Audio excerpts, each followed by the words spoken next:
But he Fun to doesn't see. know basketball. I mean, he fucking sent the thing in the chat like 3 weeks ago where he's like, I don't know what I'm fucking doing, and he's going through the football player list. He's like, I didn't draft anybody on the Ravens. It's like, excuse me.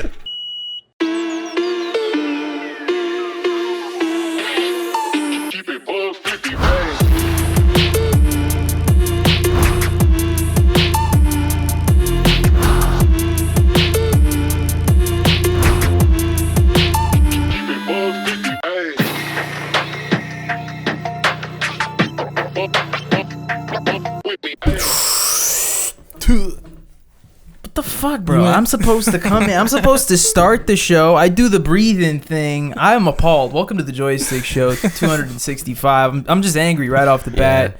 Love that. You know what? Why don't you do the intro? Because fucking it's everybody else's show. All you of a had sudden. it. You had it prepped. You had it prepped. You want to know the actual truth? Yeah. I had nothing to do. I just went off with you. That's called improv, baby. Yeah, Whoa, I know. You guys thought I was mad, and I'm not. Actually. Oh wow. Okay. I fell for it. I thought we had. You did. You fucking goofed. Yeah. You know what I have written on my phone? Jacques Goof Off. You remember that? Oh yeah. Yeah. So we have to do something with that at some point. You can't forget that he's that guy. Were you there for that? I was not. I created a fake French character named Jacques Goof Off. Jacques Goof He Off. takes nothing seriously, bro. I'm like, Jacques Goof Off. But then when people mention his name, he gets super serious and he's like, "Yo, no, I don't play games." Non. That's how they say it over there. Yeah, it's gonna be a fun one. Joey's still not here. Wait. We got one here. Joey was down in DC ending the government shutdown. Yeah, he did it single-handedly. Mm-hmm. He showed up in his Marston cosplay and said, "We got it. It's enough. It's enough. It ends here." Man, just the idea of Joey of all people being the one to end the government shutdown is really funny to me. I mean, I see. I mean, we have a photo of him and in the house and the president-elect. We have a photo of him. Let's cut to that. Oh shit! You know what's another silly running joke I'm mad we haven't gotten to in a while? President Jerry. Totally forgot about that one. I also forgot about President Jerry. Got to start bringing that one out every now and then. I liked internet paid internet sleuth Jerry, like the internet hacker one. We created that for a little bit. Mm-hmm. So yeah. Welcome to the Joystick Show. What a spin! I mean, we could talk about the shutdown. It's finally over. As somebody who's getting ready to travel soon, I'm very happy about that. Oh yeah, like we every time, because there's been a few. I mean, obviously the last one was like 2017 or whatever, but it happens every like 6 or 7 years, and we all pretend like, oh, it won't affect anything. Yeah, right. And then people don't get their paychecks, and then more people don't get their paychecks, and then you can't get welfare, or food stamps, or Social Security, and it's Well, I won't go into the whole spiel just because it's a whole lot of detail, but my parents recently came back from a cruise.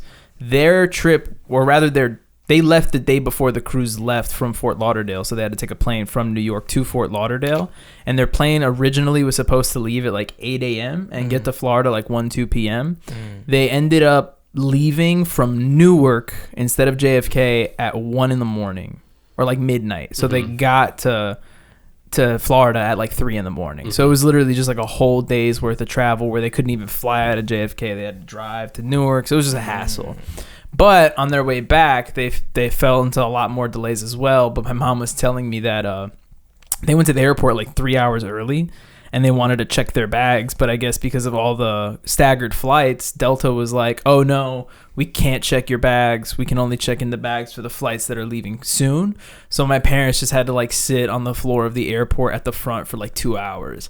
And my mom said that while they were doing it, a whole wave of like TSA employees were just walking out of the airport. Like they were like, nope, not fucking doing it. Like a straight up walkout. Crazy. And she said that the Delta employees had to like go assist the TSA workers with like letting people in. And it's like, how fucked up is that? Yeah, like, they probably put all the Delta people at the desk and then moved everyone. Yeah, that's crazy. Ridiculous. But it's nice that things are finally getting back to normal. It's also interesting where this whole President Trump shit is gonna head now that Grijalva's been sworn in. Oh yeah, we were talking about it in chat. Granted, like I said earlier, I'm kind of on that Jose vibe where like I've seen this too many times. It's like, oh, we think that shit is gonna go down, and then another distraction comes or another big thing happens. But I'm still holding out hope that they'll find some pretty fucking crazy piece of information. Jose just posted something recently of Jeffrey Epstein's brother allegedly sending an email or something of that nature to Vladimir Putin asking if he still had the video of Donald Trump blowing Bill Clinton. So wasn't expecting to hear that headline today, but yeah, I mean, it's like nothing, like, I don't know. I think that it's not that nothing will come out, but I feel like it'll be at the point where it's like, you know, we can fill in the blanks. Yeah. We'll get to a point where it's like we know all the people involved, we know what probably happened, but we don't have anything concrete to be like, hey, you did this. But if you were there, you were with these people, and there's texts and emails saying you did these things, then you did those things. Yeah. Yeah. You know what I really want to talk about? What? The idea of Donald Trump blowing Bill Clinton. That's really funny to me, honestly speaking. Like, how does that even... I mean, I can imagine there's probably some, like, camaraderie talk where they were like, you know, Trump was like, so how did Lewinsky do it? And Clinton was like, oh, show you, Trump. You know, they're on fucking Epstein's plane. That's crazy, man. That's fucking, oof. World leader shit right there. Correct. That'd be hilarious, actually. Wild shit, man. Woo! That's crazy. I'm excited. I'm excited to see the United States crumble. Let me rephrase that: the United States leadership crumble. But yay to the shutdown being over, and yay to the potentiality of the Epstein files being unclassified, which is very fun. Well, maybe fun isn't the word. But that's definitely not the right word. It's resourceful. Yeah, and also, even if we get stuff. The government does this fun thing where I don't know if you guys have ever looked at a government file. They just redact everything. So whatever we get, it's all going to be redacted stuff. But they said that they're unredacted. Like, that's even... No, and I'm with you 100%. Yeah, no, but what I'm saying is that even if we have details, all of the names usually... Yeah. Unless it's like the figure in question, the names by law, they have to be, like, especially if it's a minor or someone involved in a crime, the name has to be blacked out. So there's gonna be names that we don't know because of several reasons. Listen, I'll hold out for like 5 good ones. It's pretty cool, you know. It's like I was gonna make a weird joke. I was gonna say it's like the reverse fappening. It's like instead of all these like nudes being leaked, it's like, oh, here's all these pedophiles being leaked, and it's like, whoa, that's crazy. And then I think that there's gonna be a few people on the list that also surprises people. Oh yeah, for sure. Can you guys let's come up with our favorite guy that might be on the list? That's what I think I need to do. I want to think of like the most surprising one. Yeah, you know? Like David Spade. Like, whoa, no, that's not. You never know, man. That's not that surprising. You know, that's not that. Fine. How about a musician? A musician. Like, I feel like people like someone like Bono for sure. Like, he fits the mold. I can't. That'd be wild. But it's gonna be anyone with like that much amount of money. Because I feel like if you have a little bit of money, you're still normal. You know, you're not doing weird shit. You're not flying the islands. You buy a mansion. You have a private chef, and that's it. You take the subway to feel cool or whatever. You know, and then you that's it. But I feel like once you get into like the Diddy, Mark Cuban, Epstein, political figure money, it's a completely different. Completely different ball game. Damn, you really just roped in Mark Cuban with Diddy and Epstein there. That's...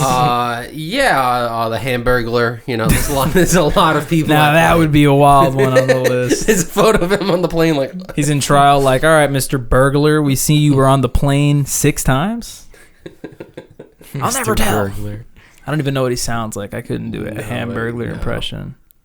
Hold on, give me a second. What's the purple guy's name? That's Grimace. He talks like this. That's right. Yeah, and then there's like a bird, and there's like these little pom-pom things. Hamburglar. Is it with an A? Bro, I just need to hear this guy talk real quick, bro. Burglar? Yeah. Burglar? Yeah. That's how you spell burglar. Yeah. Does he... He really just says that? He goes, Robble? Robble? That's the easiest fucking impression of my life. Because he Wait, robs? Not to Robble? take a weird tangent here, but there is like a thing with like there's the whole like Mac Tonight guy. I don't know if you know about that. The moon, And then sunglasses. basically people would just dub over the mascot of the moon that McDonald's had, so much so that the McDonald's just pulled everything, and you just can't even like find. There's like no mention of it anywhere. They removed them completely because people would just dub over his voice. So I feel like they've kept everyone pretty mute, except for the weird live action McDonald's commercials. That it's like, I don't know why we like. I don't know. Like, no offense to clowns. Like, I don't mean to like hate on clowns, but why is that still a thing? I think you're allowed to hate on clowns. It's not really like... But it's still a thing. Yeah. You know what I mean? Like Ronald McDonald, famous clown. There's dozens of famous clowns. Every like 10 or 15 years, there's like a trending clown. I think we're done with clowns. I think we're done. Like even carny acts. Like people that are like, oh, it's the fucking, this guy can burn his hand and be okay or whatever. How many 18-year-olds do you think are out there who are like their whole shit is like, I need to be a clown. Like it's my It's life's like there's like a There was a resurgence of clown clowns. college for many absolutely. years. There's like a resurgence that's still of a like thing. clowns. I'm pretty sure online. Joey's dad like fucking signed up to like go to clown college. Wait, really? Yeah. That's fantastic. I did not know this information. Joe's fucking dad like rides a unicycle, does all this Yeah. crazy fucking shit. Yeah. I mean, they all just end up joining Cirque du Soleil, and then maybe, what's the other one? Shen Yun. Well, that's one's a cult. Yeah, I know. They're not the same. And the other's a Chinese performance. Yeah, so yeah. So, that's what I think of Cirque du Soleil. yeah. Have you seen a Cirque du Soleil show? Yes.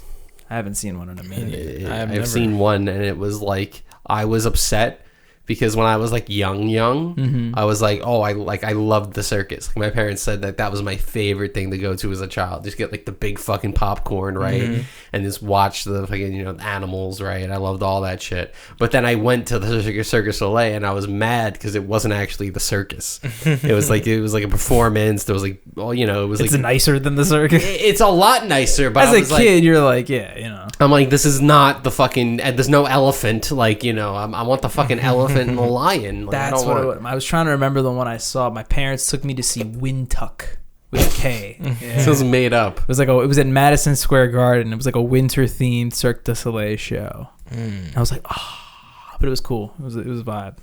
Shout out to Cirque. No. All right, then fuck Cirque du Soleil. Yeah, we're on that. We're on the anti Cirque du Soleil. We're on vibe. those waves. Gotcha. Yeah.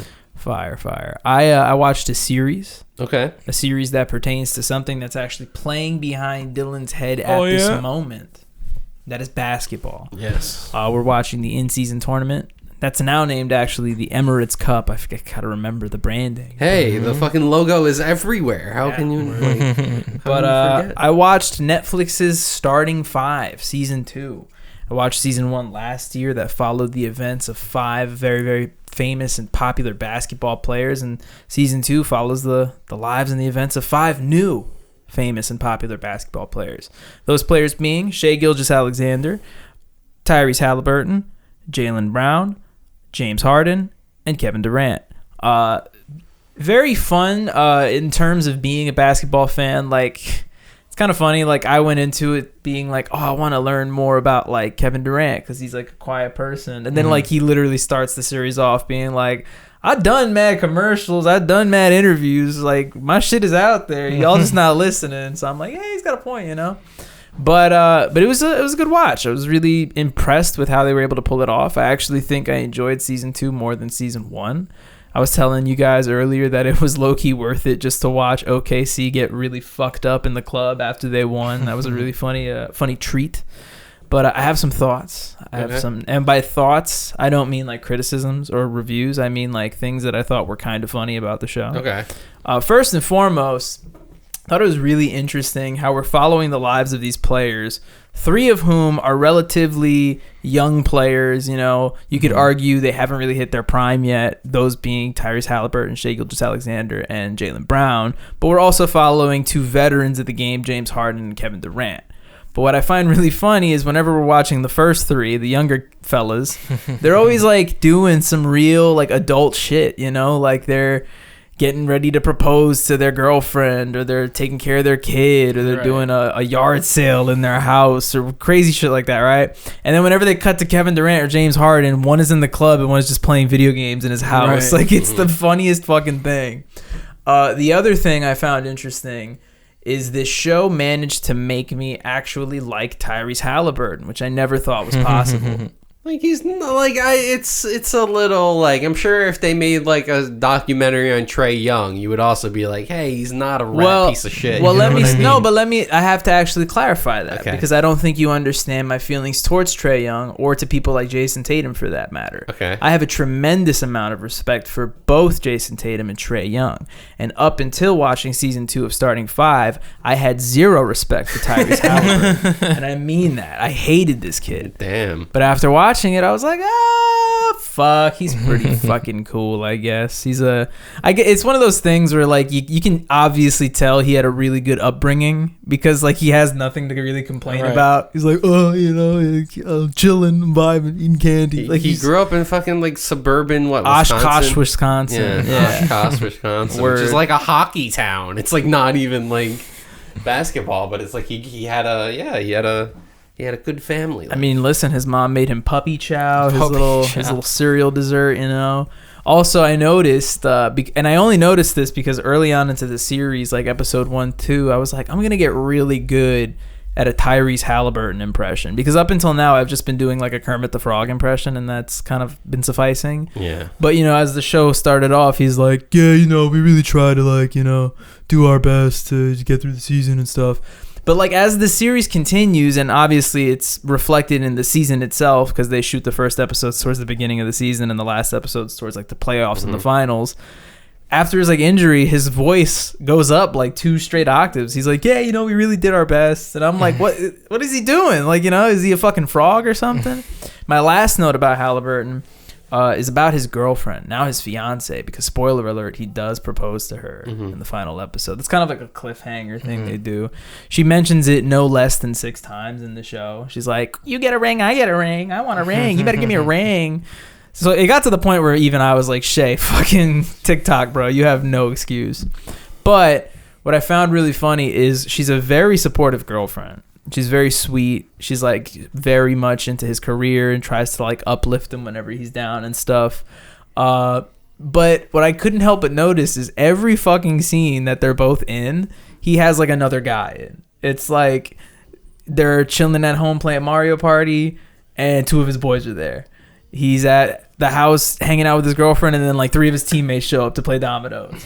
There's even a part, I kid you not, where they go to buy their new house, and he, like, brings a friend over, and he's like, what'd you think of this spot? And he's like, that's cool, bro. Like dapping him up to the point where I'm like, bro, do something alone with your girlfriend, man. Like, please, holy shit. I like to think that the producers were like, get some more boys in the shot. It very well could have been, because Shay has some more intimate moments with his family and stuff like that. But then, sure enough, like, they'll be part. Well, the thing is obviously the OKC team, especially now, is like really has that whole brotherhood thing going on. So there's like multiple times in the series where the entire roster just shows up to Shay's house, and they're like, "What's up, dog?" They just like hang out. It's just like buying his clothes and shit. Yeah, literally, he has like a yard sale. He sells all his old clothes to his teammates. But even after that, like, he has a birthday party. Like, half the team shows up just to hang out with him and chill. It's like mad funny. But it was a good series overall. Like I mentioned, it was fun to learn a little bit more about some of my favorite players, especially James Harden and Kevin Durant. It was also really funny to hear some of Kevin Durant's what's the word? I guess kind of his little. He's a little salty about the Nets situation, which I found really interesting. There's like a part where they asked him about it, and he was like, "Y'all gotta ask James about that one." And he even says, he's like, "Y'all Netflix, so maybe he'll be real with you." And then they cut to James, and he's like, "That was unfortunate." That's all he has to say about it. It's like, yep. But that being said, I think that's also a good little segue. I don't really want to rank it just because it's a docuseries. Like Dylan mentioned earlier, we saw the season in real time, so we knew what was going to happen. It's kind of different. You could rank it if you want. I give it a 9 out of 10. I enjoyed it. I really did. But I think that's a good segue into another basketball-related thing that we're all involved in, and that's our league. Yes. And I would like to take this moment as commissioner of the league to announce officially that Dylan Diaz is a fucking tryhard. And I don't care if you win, but I want the viewers at home to know that you're a tryhard. I'm winning though. I mean, No, Jared, if you win, I'd be thrilled. I would be happy. it's not happening, but yeah. But if Dylan wins, you're a tryhard. I just want you to know that. Because I wake up every morning, this motherfucker makes like 2 trades a day. That's good. I can't keep up with it. But the thing is, Bobby doesn't want to make trades because he has the big names. He doesn't want to like put them into Dylan's like swapping pool, Exactly. But the thing is, fantasy, you gotta move it around. You know, that's how you get the benefit. And it's a weird situation too, is because most leagues are like 8-ish people, right? And we're in a league with 4 people, meaning that there's guys that are 98% on every other roster in Yahoo. Except for our league. Exactly. So it's like, I'd be dumb not to pick up that guy. And then every once in a while, I like picking up a fun dude. I want Simone Fontecchio on my team. I want Royce O'Neal to get 5 points on my team. He got Avdia the right before he popped off. He had 32 points. Crazy, yeah. It's you got to do those. He also did that with Tumani, like, and Ryan Reynolds and Ryan Rollins. Yeah. Ryan Reynolds. Literally, it's crazy because Dylan. I see in the morning we all get notifications like Dylan dropped so and so for this guy, and then literally at night you go on House of Highlights and it's like this fucking no-name player that Dylan got is the greatest NBA threat. Jalen, what's this guy? Jalen Johnson. He got like his triple double with the 7 steals. He almost got a quadruple double. Yeah, he was available, guys. He was available. And you know what's fucked up? I dropped him and you know what's fucked up about that? I saw that that highlight on Instagram and I was like, holy shit! I went right to the league. I looked up his name, Dylan. I'm like, motherfucker, bro. Dylan's been had him, bro. Well, I drafted him and then let him go because he got injured for 2 games and then got him back again. Almost had a quadruple double, my boy. And look, like I'm saying, I'm not salty that you're winning. You're just a tryhard. I am. And then later in the league, I'm gonna have to just bench everyone to get my turnovers down. So we'll see what happens. Yeah, word. Yeah. In a perfect world, Joey keeps that stat. Joey keeps his 4 on turnovers, but and I'll keep my 3 hopefully, but we'll see. But congrats to all at this point. You're in the lead, right? First, second, very third. Very close game right now. It's close between the 3 of us. Yeah. Joey's kind of chilling. Honestly, me and Bobby can swap like any stat. I gotta get Joey's team, man. I gotta just show him because like if he had 2 different people, his team would be good. He's got good people on his team. Yeah. He's got Chet, Franz, Wagner, Paolo. He has good people on his team. Mm-hmm. But he doesn't know basketball. I mean, he fucking sent the thing in the chat like 3 weeks ago where he's like, I don't know what I'm fucking doing, and he's going through the football player list. He's like, I didn't draft anybody on the Ravens. It's like, excuse me. And that's fucking great. He's on the wrong sport. Oh my god, that's amazing. Yeah, we got to do that next year. We got to do the football. Yeah, we got. It's a little hard. It's a little interesting. It's a little hard. I'd argue it's probably easier. They play less games. It's less upkeep, I guess. Yeah, it's less upkeep. Yeah, it's harder for us because we don't follow football like that. I say fuck it. Let's just do hockey. Then we're all Joey. Let's do tennis. Nah, I would never do hockey. All Joey. What happened? All Joey?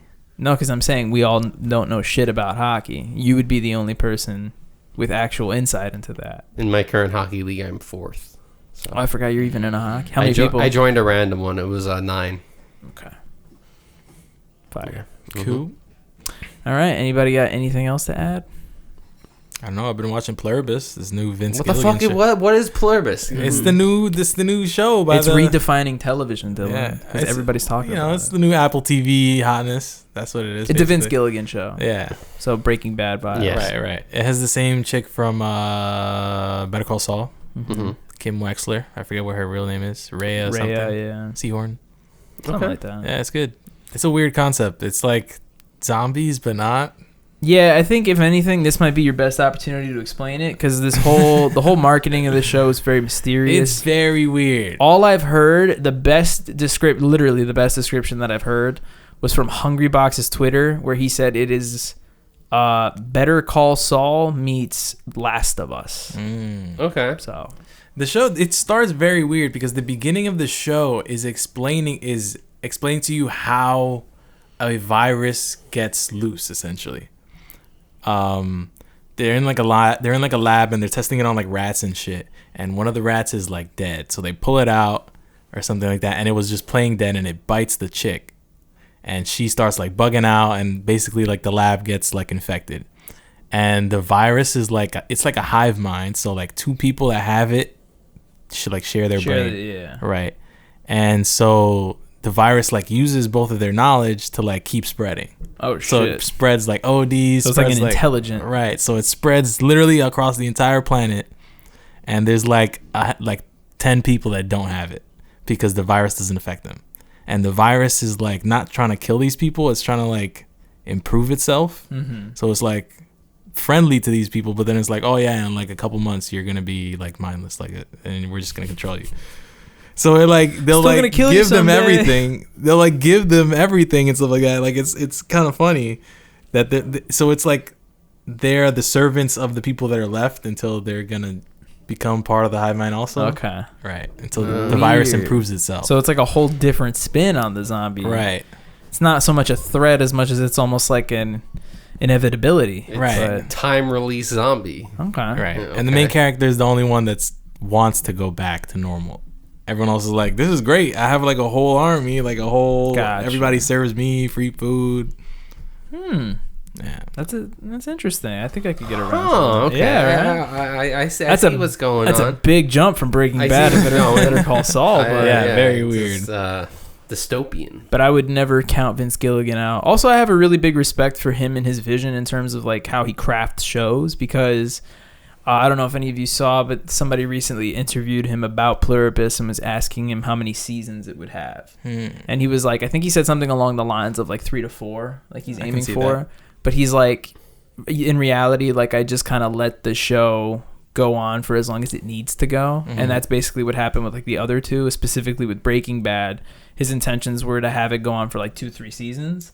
And then obviously it became really popular. He extended it, but even then he was like, it felt right to end it at like 6 or whatever. Like, so I like he has that kind of mentality where like a finite thing could be better than pumping something out endlessly. For sure. 100%. So I really appreciate that. And I also think it's interesting, not to go on a whole tangent about Vince Gilligan and his creative processes, but I also always found it interesting how out of all of the characters from Breaking Bad, he chose Saul Goodman to make a spinoff about. But at the same time, it's also like such a great choice because of what that character meant in Breaking Bad, being like the criminal lawyer or whatever. Right. So I think he's a mastermind, man. Yeah, and also like just if you're gonna, so many of those kind of shows that you're just making, it's like a big hit.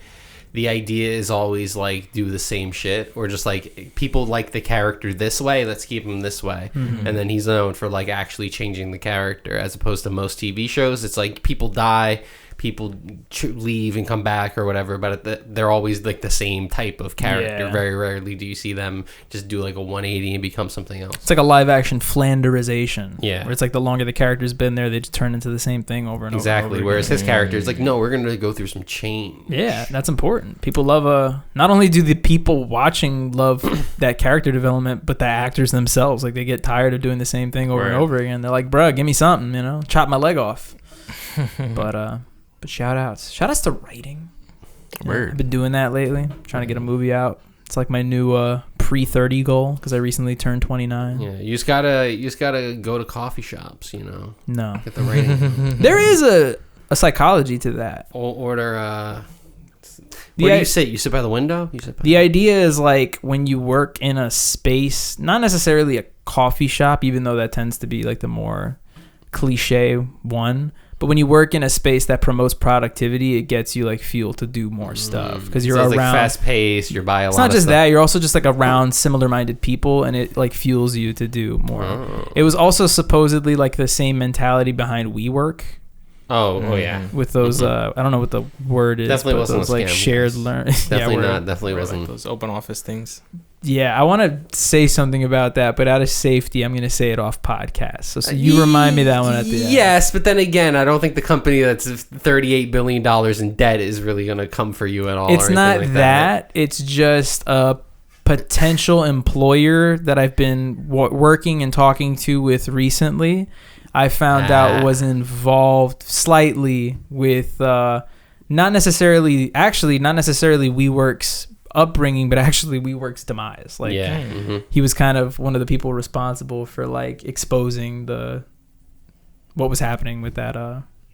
It's not really a scam, but I guess it was kind of a scam. I mean, it was just like it was like half a scam, half the CEO was like have you heard about him? Yeah. He's like a fucking maniac. He would like, have like hazing events. He was always barefoot. He would just like, Have you been in a WeWork? I've been past them. Their vibe. Have you been in a WeWork? I don't know if I've been in a WeWork one, but I've been in one like that. Okay. They always have like crazy amenities because when I used to do like stuff because that's where they used to have the actual offices for the after school program that I work for. So they used to be at one and then they moved it to the other, but at both places it's just like, it's like, how do you guys get work done here? There's like arcades and bocce ball courts on the ninth floor. Center, a pool, fucking what are these mini things bar called? with like alcohol in it. It's like, what are we doing here? They have like a bar literally set up. An actual bar. It's like, what? This is a workspace? What the hell? But shout outs to that. Shout outs to Pluribus. And now, let's recommend some music, shall we? Let's talk about some songs. Let's talk about some tunes. Some jams, some yams, some bands. Sure. I'll go first. I gotta pick my fake song too, guys. Go ahead, Jerry. I'm gonna start simple. We're gonna pick a K-Tramine song. Oh, okay. Yeah, we're gonna go with Salsa Up. You said sauce up? Salsa Up. Salsa up? Salsa Up. Whatever. K-Tramine is the what? Amine? I don't know. Amine. K-Tronada. Amine. Nice. I got the fake song for you guys. It's I'm Not Sad, Just a Little Blue, and it's written with all numbers by Can of Bliss. Okay. It's like half meme song, actually it's full meme song. And then we'll go with the actual song. I'll go with my boy Yvncc with his new song Broken Window. Okay. He's back to the old like Freddie Dredd type style, and it's that's what made him big. Yeah. So. Lit. Quick shout outs to the song This Land by Des Rocks, which is actually the theme song to Borderlands 4. Just recently started re-listening to it. And it's a vibe. It's pretty cool. It also like oddly sounds like it belongs in the soundtracks to the Hangover films, which I just recently watched. It has like that gritty, western, grungy kind of vibe to it. So shout outs. But the actual jam is going to go to Sucker Punch in all caps, because that's why I said it like that, by Wishlane. It's a vibe. It's like a good punk rock / hyper pop type thing going on. I know Wishlane. It's a vibe.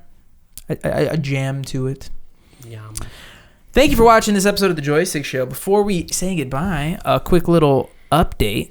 If all goes well, we should be premiering an episode of The Chef's Son soon for Thanksgiving. Oh, damn. So stay tuned for that. That's something that has been in the Joystick Vault for a minute that we're hoping to bring back in full swing pretty soon. Sick. And also stay tuned for next week's episode of the Joystick Show, episode 266, where we are going to be discussing the Game of the Year nominees. And we will be giving our picks for the important categories. Cool. But I'm looking forward to it. The nominees are revealed Monday at noon. So next weekend we'll be able to actually talk about them. And if all goes well, maybe we could even stream watching them. So yeah. Dope. Shout outs to that.